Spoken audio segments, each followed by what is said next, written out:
Hook 'em horns, baby. Hook 'em horns. Man, that was a satisfying end to the game.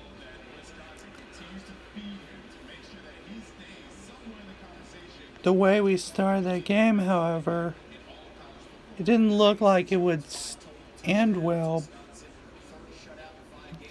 I mean, that first drive,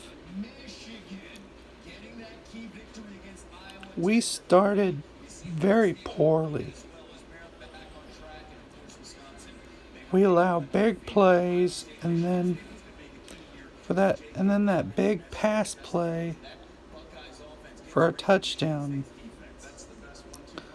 And then our offense had a very promising first drive, and our kicker missed and we had a very promising first drive on offense, and our kicker misses a 42-yard field goal. But then our linebacker snatches an interception, which changes the momentum, and Ehlinger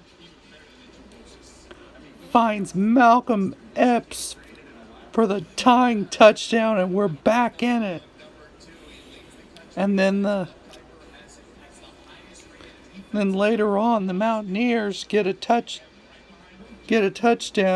They allow Austin Kendall to get in for the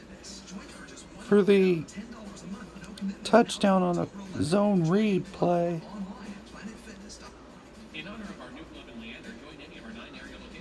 We got back, and then we battled back with a touchdown of our own. And then we held them to a field goal attempt, which they missed. And we went down and took the lead with Sam Ehlinger's beautiful 13-yard run for the touchdown to give us a 7.21-14 lead going into the half. That gave us a lot of... And then we held it. And then they had terrible clock management. West Virginia did on the drive before the half, and they missed the field goal. So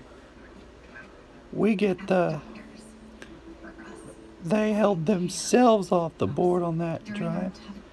And then the third quarter, we didn't do anything offensively.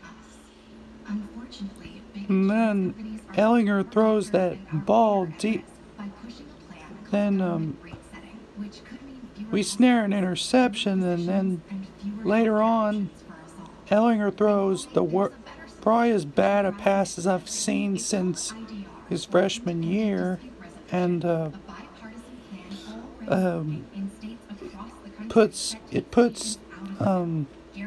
West Virginia inside the Texas red zone with a chance to tie the game, but held them to 3, and that really changed the momentum because after they stalled, and then in the fourth quarter when the game was on the line, our defense stepped up. We forced a critical turnover.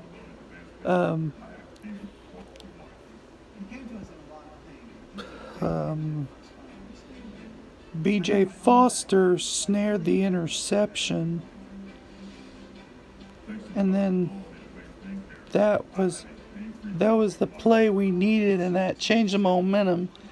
And Devin Duvernay gave us a touchdown that really swung the momentum in our favor, and I knew we were going to win the game after that play. And then after that, we got, I forget who, and then Austin Kendall threw his 4th interception, and we got a 35-17 lead. And then West Virginia got those 2 garbage time touchdowns. And in between those, Sam Ellinger broke off that beautiful 23-yard touchdown run to give Texas that comfortable lead. And so Texas, they held West Virginia to 17 points through 3 quarters, and that was a pretty good performance considering the circumstances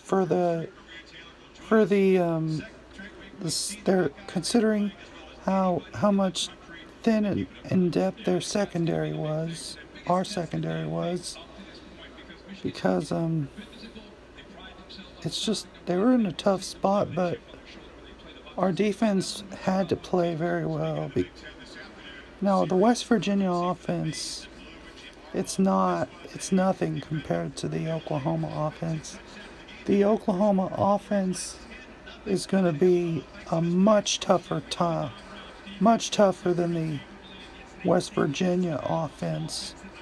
But the reason I have confidence in our team to beat OU is the fact that I think we can exploit OU's defense with our offense. If we don't beat ourselves, if we can keep drives alive and score 7, now we can start thinking about OU next week in the Cotton Bowl. Hook 'em horns and Texas fight. Bring on the Sooners.